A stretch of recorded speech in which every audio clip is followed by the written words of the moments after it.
Lecture de la compilation post-mortem des écrits de Ellen G. White intitulée Rayon de santé. Chapitre 38. Viatique de la vie journalière. La vie d'un vrai chrétien est bien plus éloquente que les plus beaux discours. Les actes ont une beaucoup plus grande influence que les paroles. Un jour, les pharisiens envoyèrent des hommes pour arrêter Jésus. Mais ceux-ci revinrent en disant « Jamais homme n'a parlé comme cet homme ». Le secret de cette éloquence résidait dans le fait que jamais homme n'avait vécu comme lui. S'il s'était comporté différemment, il n'aurait pu parler comme il le faisait. Il possédait une puissance de conviction qui lui venait d'un cœur pur et saint, plein d'amour et de sympathie, de bienveillance et de vérité. C'est notre manière de vivre qui détermine notre influence sur les autres. Pour convaincre de la puissance de la grâce du Christ, il faut l'avoir éprouvé dans son propre cœur. L'Évangile qui sauve les âmes est celui qui sauve la nôtre. C'est grâce à une foi réelle en Jésus, comme notre Sauveur personnel, que nous pouvons exercer une influence autour de nous. Si nous ne voulons pas être entraînés par le torrent impétueux, nos pieds doivent être affermis, posés sur le rocher qui est Jésus-Christ. L'insigne du chrétien n'est pas extérieur. Il ne consiste pas en une croix ou une couronne. C'est l'union de l'homme avec Dieu. La puissance de la grâce divine manifestée dans la transformation du caractère convaincra le monde que le Seigneur a envoyé son Fils pour le racheter. Aucune influence n'a plus de force sur l'âme humaine que celle d'une vie désintéressée. L'argument le plus puissant en faveur de l'Évangile, c'est un chrétien aimant et aimable. La discipline de l'épreuve. Pour vivre une telle vie, pour exercer une telle influence, il faut à chaque pas des efforts, de l'abnégation, de la discipline. C'est parce que beaucoup de chrétiens ne le comprennent pas qu'ils se découragent si facilement.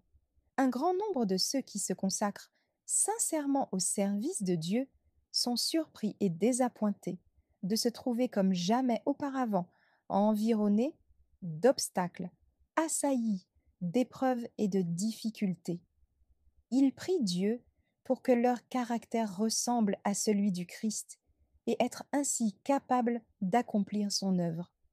Cependant, ils se voient placés dans des circonstances qui semblent provoquer le mauvais côté de leur nature. Des fautes leur sont révélées dont ils n'avaient jamais soupçonné l'existence. Ils se demandent, comme les enfants d'Israël, si l'Éternel nous conduit, pourquoi toutes ces choses nous arrivent-elles? Mais c'est précisément parce que Dieu les conduit que tout cela leur arrive. Les épreuves, les obstacles sont des moyens choisis par le Seigneur pour nous discipliner et nous aider à réussir. Celui qui lit dans le cœur des hommes les connaît mieux qu'eux-mêmes.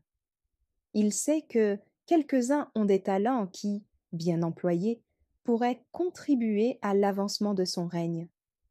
Dans sa providence, il place ces personnes dans certaines situations qui leur permettent de découvrir des défauts ignorés, ce qui leur donne l'occasion de se corriger et de se préparer à son service. C'est pour les purifier qu'il les fait passer par l'épreuve. Si nous sommes appelés à rencontrer des difficultés, c'est que le Seigneur voit en nous quelques qualités précieuses qu'il veut mettre en valeur. Si rien dans notre personne ne pouvait glorifier son nom, il ne perdrait pas son temps à nous purifier. Ce ne sont pas les pierres sans valeur, mais le minerai précieux qu'il jette dans la fournaise. Le forgeron met le fer et l'acier au feu pour éprouver leur résistance. De même, le Seigneur permet que ses enfants passent par l'affliction afin de leur fournir l'occasion de montrer leur trempe et prouver qu'ils peuvent être formés pour son service. Le potier prend l'argile, la façonne, la pétrit, la travaille à sa guise. Puis, Après quelque temps, lorsqu'elle est parfaitement malléable, il en fait un vase qu'il polit autour, sèche au soleil et met au four. Et ce vase devient l'ustensile que nous employons. C'est ainsi que le grand ouvrier veut nous modeler.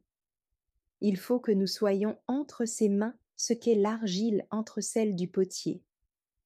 Nous n'avons pas à nous façonner nous-mêmes, mais à nous montrer assez malléables pour l'être par le Seigneur. Bien-aimés, écrit l'apôtre Saint Pierre, ne soyez pas surpris, comme d'une chose étrange qui vous arrive, de la fournaise qui est au milieu de vous, pour vous éprouver. Réjouissez-vous, au contraire, de la part que vous avez aux souffrances de Christ, afin que vous soyez aussi dans la joie et dans l'allégresse lorsque sa gloire apparaîtra. 1 Pierre 4, versets 12 et 13. En plein jour, il est impossible d'apprendre à chanter à un oiseau en cage.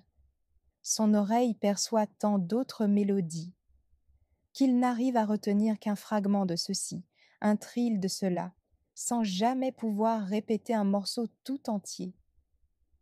Mais si l'on met l'oiseau dans un endroit obscur où il n'entend que la mélodie qu'il doit apprendre, il essaie de la vocaliser. Il s'arrête, recommence, jusqu'à ce qu'il puisse la chanter sans hésitation. On peut alors le mettre au grand jour et être assuré qu'il n'oubliera jamais la mélodie apprise. C'est ainsi que Dieu agit avec ses enfants. Il nous enseigne, dans les ténèbres de l'affliction, un chant que nous n'oublierons plus jamais. Dieu dirige notre vie. Beaucoup se plaignent de leurs occupations.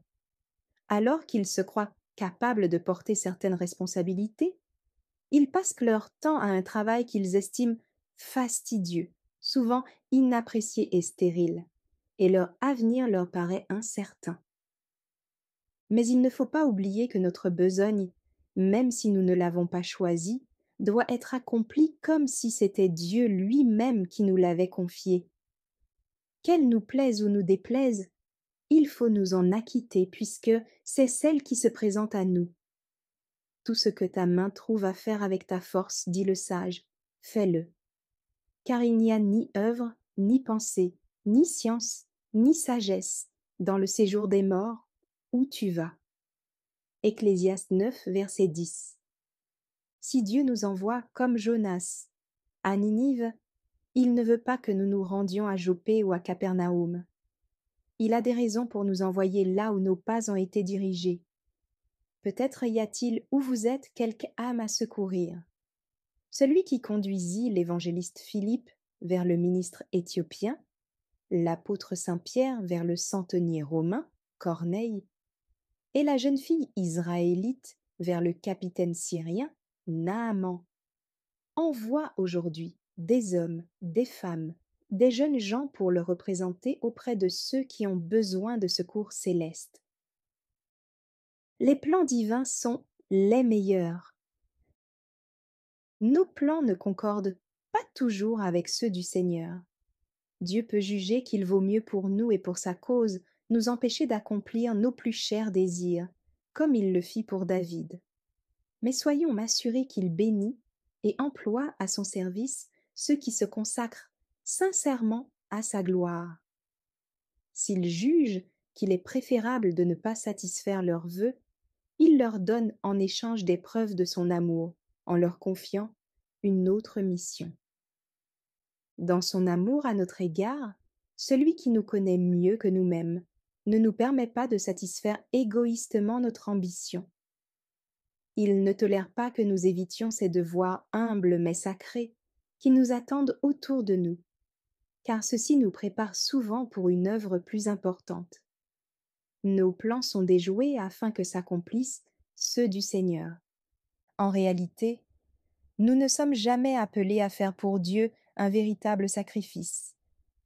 S'il nous demande d'abandonner certains avantages, c'est pour nous faciliter la marche vers le ciel. Soyons donc assurés que si nous devons nous séparer de ce qui nous paraît raisonnable, c'est pour notre bien. Nous comprendrons dans l'au-delà des mystères qui nous avaient embarrassés ici-bas. Nous saurons alors pourquoi nos prières n'ont pas été exaucées comme nous l'aurions désiré, et que nos espoirs ont été déçus pour notre plus grand bien. Estimons donc chaque devoir qui se présente à nous, si humble soit-il, comme étant sacré, parce qu'il fait partie du service de Dieu. Que notre prière quotidienne soit celle-ci. Seigneur, aide-moi à m'acquitter de ma tâche, à l'accomplir toujours mieux. Donne-moi de l'énergie et de l'enthousiasme. Aide-moi à toujours manifester ton amour. Une leçon tirée de la vie de Moïse. Considérez la vie de Moïse. Il reçut en Égypte, comme petit-fils adoptif du roi et héritier présomptif de la couronne, une éducation très soignée. Rien ne fut négligé pour faire de lui un des sages d'Égypte. Son instruction civile et militaire fut la meilleure de son temps. Aussi se crut-il parfaitement qualifié pour délivrer de l'esclavage le peuple d'Israël. Mais Dieu en jugea autrement. Il lui imposa 40 ans d'exil comme berger dans le désert. L'éducation que reçut Moïse en Égypte lui fut utile à maints égards, mais c'est sa carrière de berger qui le prépara le mieux à l'œuvre qui l'attendait. À la cour du Pharaon, brillant militaire, favori du roi, très populaire, il avait connu la louange et les flatteries, et il espérait délivrer Israël par ses propres forces. Mais il reçut des leçons bien différentes de la part de Dieu. En faisant paître ses troupeaux sur les collines sauvages ou dans les verts pâturages des vallées, il connut la foi, la douceur, la patience, l'humilité, l'abnégation. Il sut ce que c'était que de prendre soin des faibles, des malades, de chercher les égarés, de supporter les turbulents, de veiller sur les agneaux, de soigner les infirmes et les vieillards. Au cours des années qu'il passa dans le désert, Moïse vécut plus près du bon berger. Uni intimement au sein d'Israël, il ne projeta plus d'accomplir une grande œuvre. Il chercha simplement, sous le regard de Dieu, à s'acquitter de la tâche dont il était chargé. La nature tout entière lui parlait de celui qui, bien qu'invisible, est un être personnel. En méditant sur le caractère de Dieu, il avait toujours plus le sentiment de sa présence, et c'est en lui qu'il trouva un refuge. Cette école terminée, Dieu appela Moïse à échanger sa houlette contre le sceptre de l'autorité, à quitter son troupeau pour conduire le peuple d'Israël. Mais il manquait de confiance en lui, s'exprimant difficilement. Il était timide et écrasé par le sentiment de son inaptitude à parler au nom du Seigneur. Cependant, il se soumit et plaça en Dieu toute sa confiance. La grandeur de sa mission mit à contribution les plus hautes facultés de son esprit. Son obéissance spontanée fut récompensée. Il devint éloquent, courageux et apte à la tâche la plus importante qui ait jamais été confiée à un mortel. Il est écrit dans les Écritures à son sujet. Il n'a plus paru en Israël de prophète semblable à Moïse que l'Éternel connaissait face à face. Deutéronome 34, verset 10. Que tous ceux qui ont l'impression que leur travail n'est pas apprécié et aspirent à une situation plus élevée considèrent que ce n'est ni de l'Orient, ni de l'Occident, ni du désert que vient l'élévation, mais que c'est Dieu qui juge. Il abaisse l'un et il élève l'autre. Psaume 75, versets 7 et 8. Tout homme a sa place dans le dessein éternel du Très-Haut. Mais on ne peut l'occuper qu'à la condition de faire preuve de fidélité en collaborant avec Dieu. Ne vous apitoyez pas sur votre propre sort. Ne pensez pas que vous n'êtes pas estimé à votre juste valeur, que votre travail n'est pas apprécié ou qu'il est trop difficile. Si vous songez à tout ce qu'a enduré le Sauveur vous ne serez plus disposés à murmurer. Ne sommes-nous pas tous bien mieux traités qu'il ne le fut lui-même? Et toi, dit le prophète Jérémie, rechercherais-tu de grandes choses? Ne les recherche pas. Jérémie 45, verset 5.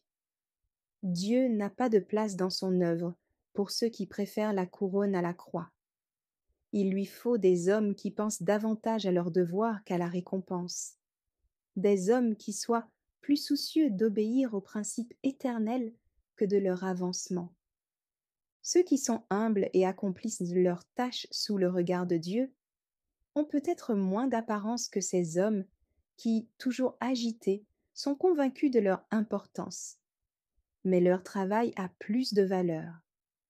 Souvent, ceux qui sont persuadés de leur supériorité s'interposent entre les hommes et Dieu, et leur œuvre aboutit à un échec. Voici le commencement de la sagesse.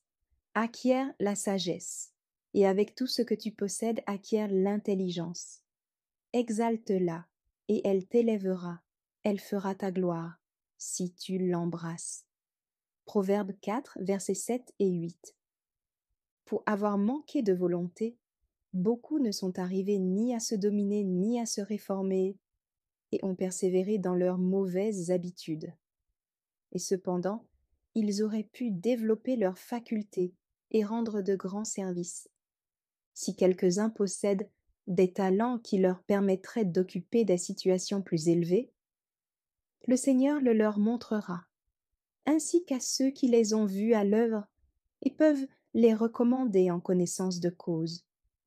Les hommes qui accomplissent fidèlement chaque jour la tâche qui leur incombe seront appelés par le Seigneur à monter plus haut, au temps convenable.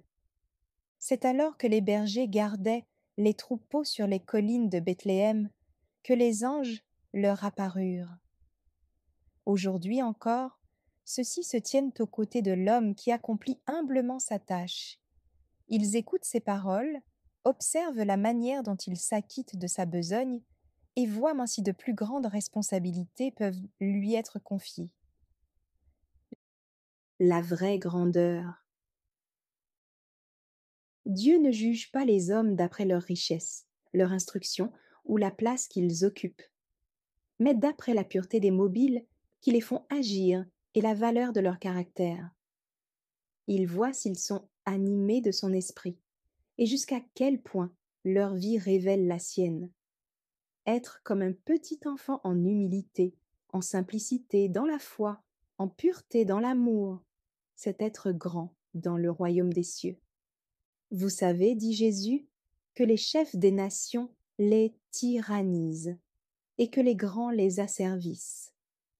Il n'en sera pas de même au milieu de vous. Mais quiconque veut être grand parmi vous, qu'il soit votre serviteur. Matthieu 20, versets 25 et 26. La communion avec le Christ, dans ses souffrances, est le don le plus grand que Dieu ait fait aux hommes. Enoch, qui fut enlevé au ciel sans passer par la mort, ainsi qu'Élie qui y monta dans un chariot de feu, ne furent pas plus grands ni plus honorés que Jean-Baptiste qui mourut, isolé, dans une forteresse. Il vous a été fait la grâce, dit saint Paul, par rapport à Christ, non seulement de croire en lui, mais encore de souffrir pour lui.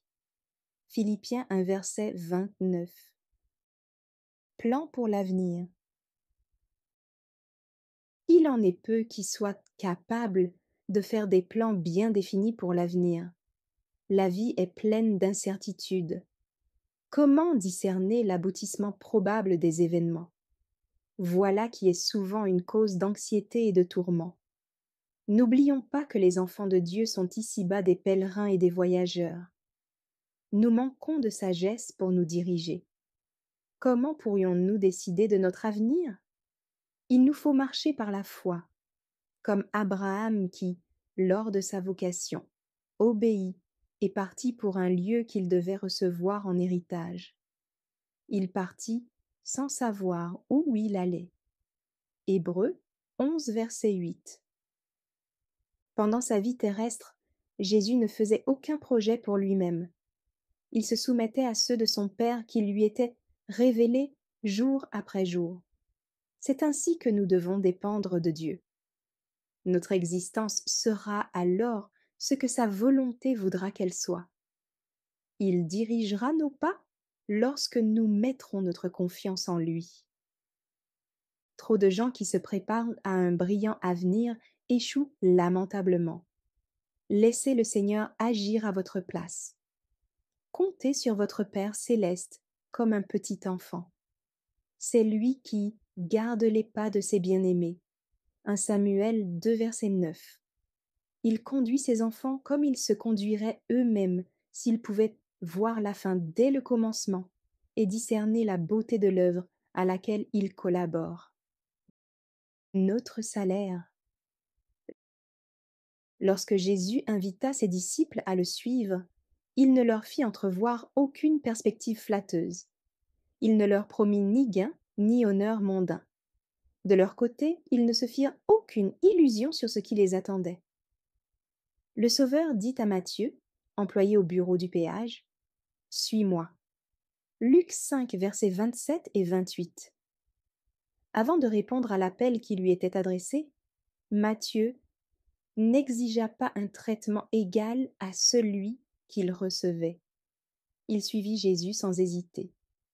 Tout ce qu'il désirait, c'était d'être avec lui afin d'écouter ses enseignements et de travailler sous sa direction. Il en fut de même des autres disciples. Pour le suivre, Pierre et ses compagnons laissèrent sur-le-champ leurs bateaux et leurs filets. Certains parmi eux avaient charge d'âmes. Avant de suivre le Sauveur, ils ne demandèrent pas « Comment pourrais-je subvenir aux besoins de ma famille ?» Plus tard, lorsque Jésus leur posa cette question, « Quand je vous ai envoyé sans bourse, sans sac et sans souliers, avez-vous manqué de quelque chose ?» Ils purent répondre « De rien. » Luc 22, verset 35. Aujourd'hui, comme autrefois Matthieu, Jean et Pierre, le Sauveur nous appelle à son service. Si nos cœurs sont touchés par son amour, la question d'argent ne sera pas pour nous la plus importante. Nous serons heureux de pouvoir collaborer avec lui, et nous attendrons tout de sa sollicitude. Si le Seigneur est notre force, nous verrons clairement notre devoir, et nos aspirations seront désintéressées. Nous consacrerons notre vie à un noble but, et nous nous élèverons bien au-dessus des mobiles égoïstes. Le Seigneur pourvoira. Beaucoup de ceux qui prétendent suivre le Christ, au lieu de se confier en Dieu, sont pleins d'anxiété. Ils ne s'abandonnent pas totalement entre ses mains. Cependant, la paix céleste est à ce prix. Un grand nombre de gens sont accablés de soucis parce qu'ils cherchent à imiter les manières d'agir du monde. S'étant mis à son service, ils en acceptent les perplexités et les coutumes. Leur caractère en est altéré, et leur vie leur devient un fardeau. Leurs forces s'épuisent par de continuelles préoccupations. Il faut qu'ils s'affranchissent de cet esclavage. Le Sauveur les invite à se charger de son joug. « Mon joug est doux, dit-il, et mon fardeau léger. » Matthieu 11, verset 30. La peur est aveugle et ne peut discerner l'avenir. Mais Jésus voit à fin dès le commencement. Il a préparé une issue à chaque difficulté. Il ne refuse aucun bien à ceux qui marchent dans l'intégrité. Psaume 84, verset 12. Notre Père céleste a 1000 façons de nous venir en aide que nous ne connaissons pas. Ceux qui acceptent de le servir avant toute autre chose verront leur perplexité s'évanouir. Confiance. S'acquitter fidèlement de ses devoirs aujourd'hui, c'est se préparer aux épreuves de demain. Ne soyez pas inquiets au sujet des difficultés qui vous attendent. Ce serait augmenter vos soucis présents. À chaque jour suffit sa peine. Matthieu 6, verset 34. Soyons confiants et courageux. Le découragement au service de Dieu est un péché. Le Seigneur connaît tous nos besoins. Il unit à la toute-puissance du roi des rois la bonté fidèle et la tendresse du bon berger. Sa puissance absolue nous donne l'assurance qu'il accomplira les promesses faites à tous ceux qui se confient en lui. Il peut aider ses serviteurs à surmonter les difficultés. Son amour à notre égard dépasse tout autre amour de la distance qui sépare le ciel de la terre. C'est avec cet amour incommensurable et éternel qu'il veille sur ses enfants. Aux jours les plus sombres, alors que tout semble se liguer contre vous, ayez foi en Dieu. Il dirige toutes choses pour votre bien. Il renouvelle jour après jour la force de ceux qui l'aiment et le servent.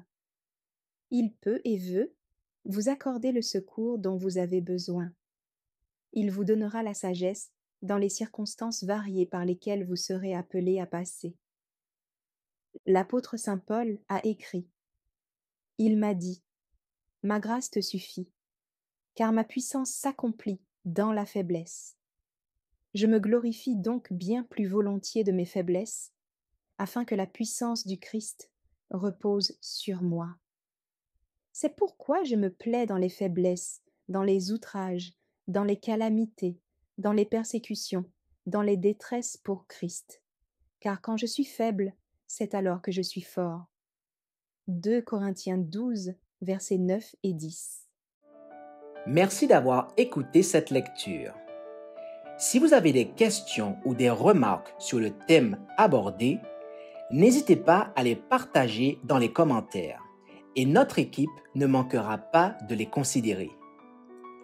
À bientôt sur lereste.org.